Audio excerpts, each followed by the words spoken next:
All right, guys, we are going to be reacting to Geography Now Austria. Thank you so much for the support, guys. We're going to simply lock in here and see what's going on. And hopefully, we can learn more from Germanic heritage. We're going to simply lock in here, guys. Again, because of my copy strikes, my content is being a little bit shadow banned. So make sure you can just like, comment, and share. That's the best way you can help. Right, you can give super chats, but the best way you can help right now by commenting, liking, and sharing. And also, when I schedule some of these videos, by simply liking them, it pushes them further towards the algorithm. Right? Let's jump in here and see what's going on. Also nicht vergessen, wann's nach Österreich kommst, a wann's Deutsch reden, nennt es nicht Deutsch. Hey, there we go. Time to learn geography now. Hey peeps, I'm your host Paul Barbato. Let's dissect the flag. The flag is one of the oldest used flags of Europe. Disputably, legend has it that the flag comes from the Siege of Acre after Leopold V came back from battle and removed his belt with his blood-soaked tunic, leaving a red-white banner. Keep in mind that the Austrian flag looks very similar to the flag of Latvia. However, the Latvian flag has unequal-sized bands and is a darker shade of red. Keep in mind, many other countries in the Eastern European region, specifically the Pan-Slavic areas, still retain a part or complete version of the white-red pattern on their flags, like Austria. We'll explain a little bit more about this, but first, let's talk about the borders. In terms of its location, Austria is landlocked, bordered by 8 other countries, don't forget Liechtenstein, in the Central European region, with the Alps dominating 3/4 of the country in the west and in the center. The country is divided into 9 states, although it's kind of funny because the state of Lower Austria is technically a little higher than Upper Austria geographically. The capital and the largest city is Vienna, located on the eastern side of the country, where 1 out of every 8 Austrians can be found. The city is a wonderful assimilation of centuries-old stone churches, palaces, opera houses, and monuments, as well as modern high-rises, skyscrapers, and business offices. Oh, and there's dozens of castles speckled throughout the entire country. Remember how in the Albania video I told you play that whole find the bunker game? Well, in Austria, it's kind of like find the castle game. As a member of the EU, Austria's borders are pretty open with all of its neighbors and are pretty much virtually invisible with the exception of the occasional river or mountain blocking the way. The only controversy it really has is in the South Tyrol region, which historically belonged to a number of different kingdoms and empires, but for a long while it belonged to the House of Habsburg, a historically fascinating lineage that would eventually play a pivotal role in providing half of Europe with all of their monarchical lineages. In short, it kind of initially belonged to Austria. However, after the Treaty of Saint-Germain-en-Laye in 1919, the entire southern part of this region was kind of reluctantly given to the Kingdom of Italy. This explains why Austria has a relatively narrow eastern parameter that stretches... Yo, bro, look at these borders, man. They just... You see them, and I'm like, how in the hell did this even happen? Into the Alps, as the South Tyrol region, which previously gave the country a wider range of dominion, was ceded to Italy. Austria was kind of like, okay, Italy, we'll give you this piece of land, but, you know, just a little heads up, pretty much everybody in there is Austrian, and they speak German, and they kind of want to be part of Austria. But hey, it's all yours. The most confusing part of the region, though, would have to be the Jungholz Enclave. Located right on the border of the Bavarian region of southern Germany, this place only has about 300 people, separated into 4 small towns. This area is strange because it is one of Europe's only 3 quadrupoint borders and is technically joined by Austria by only a small narrow corridor, only a few meters wide on the top of the adjacent Zugspoften mountain that crosses over into the Austria side. Otherwise, the only way to get into Austria from this region is by driving through Germany. This means that if you don't want to go through Germany to get into Austria from this region, the only way is to literally climb to the top of Zugspoften mountain to the very point where the 4 borders meet and climb all the way down to the rest of Austria. Since the 19th century, the borders have been literally marked every single step of the way, and the top has a markstone that distinguishes the narrow crossing. Believe it or not, this is actually a common hike that a lot of people take, despite the fact that many of them don't even understand the significance of the markers. Wow. Speaking of mountains and hikes, let's talk about the physical geography. Yeah, one thing that I really don't understand about Europe is just the way they just put borders. Some of these borders make no sense. This is a good example of that.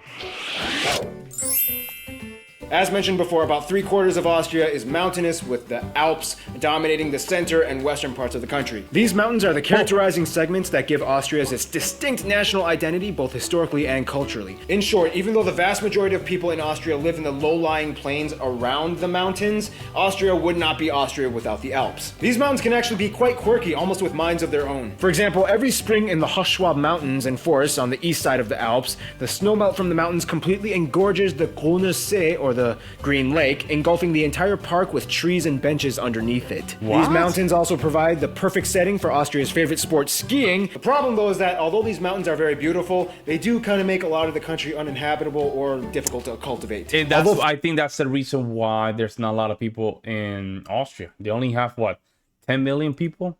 I think that's what it is. But I prefer like that, very nice and clean, beautiful mountains. 40% of the land is covered in forests, less than 20% of the land is arable. And for the record, yes, The Sound of Music was filmed in parts of Austria. No, not everybody has seen or even cared about seeing that movie. Of course, the mighty Danube River flows through the northern part of the country and has historically played a vital role in Austria's economy and trade sector, especially after the construction of the Rhine-Main-Danube River Canal back in 1992, which allows ships to finally pass from the North Sea through Europe into the Balkans and ending into the Black Sea. The low-lying areas of eastern Austria have nice grassy hills and plains, perfect for cattle raising and of course dairy production, where some of the classiest Austrian cheeses are produced. Now of course Austria's economy is not really that heavily based on agriculture, but rather services and industry, specifically in engine and medication manufacturing. Wow, but who does all the manufacturing? Let's find out in demographics. You know, as the home country of Mozart, Austria still kind of lives up to its classy expectation. Austria has a population of about 8.5 million, about 90% of whom are ethnically Austrian, and 10% from other nations, mostly from Germany and the former Yugoslavian states such as Hungary, Serbia, and Bosnia, with an influx of Turkish people having immigrated over the past few decades. The reason why there are so many Eastern Europeans in Austria has somewhat to do with the Austro-Hungarian Empire and the Habsburg dynasty, which was one of the most pivotal monarchies that shaped the entire course of European history in every corner, from Spain to France, England to Russia, and so on. The Habsburgs even took over Mexico for a short period of time. That's how powerful these people. What? They took Mexico? I did not know that. People were. Yes, Austrians speak German. However, rule number one, do not call them German. They're kind of reluctant to even tell you that they speak German, and will be very quick to point out that it's Austrian German, not German German. The language has a very distinct vocabulary, a lot of the words influenced from Eastern European nation words. Yeah, makes sense. And they also have their own standard dictionary set apart from the German and Swiss dictionaries. The dialects can change drastically in Austria. Sometimes it only takes about 40 kilometers traveling inward until you reach an area that has a completely different accent.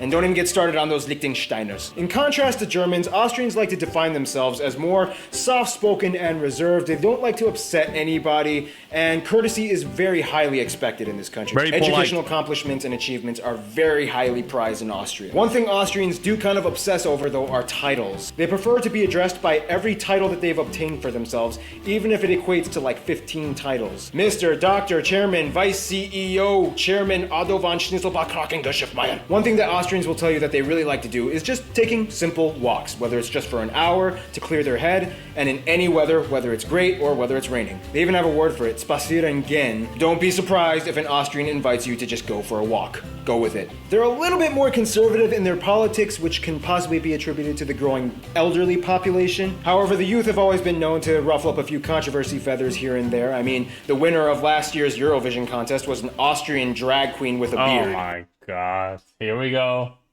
Here we go. Here we go. Okay. Yo, I just really don't know why these things happen, man. They keep things a little bit on the down low. However, once every so often, one notable figure comes and shines through, like Christopher Waltz and everyone's favorite bodybuilder Arnold Schwarzenegger, which, by the way, contrary to some stupid rumors, no, the last name Schwarzenegger does not have a racist connotation behind it. It literally just means the person from Schwarzen. Schwarzen meaning black, Ega meaning soil, black soil, fertile soil. It basically just means the place of the fertile soil. The family is descended from a long line of prosperous farmers, which is what the name refers to. Case closed! Speaking of relationships, let's talk about the friend zone. The friend zone? In the simplest way I can put this is kind of what Austria's relationships kind of look like.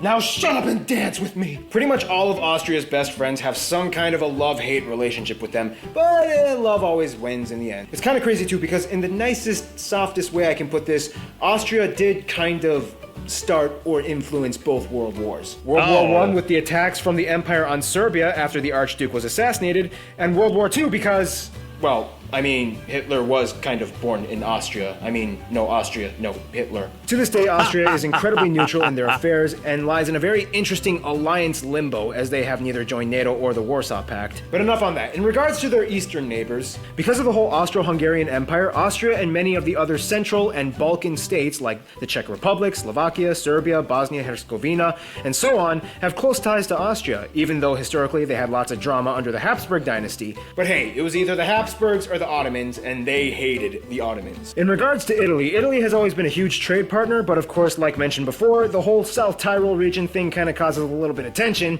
They aren't going to war or anything, but Austria is kind of like, look, Italy, I mean, come on. Everybody there is Austrian. In terms of their best friends, Yeah, that's happened, but nobody's gonna just simply give territory like that without a conflict. I'm sorry, unless you really make the argument.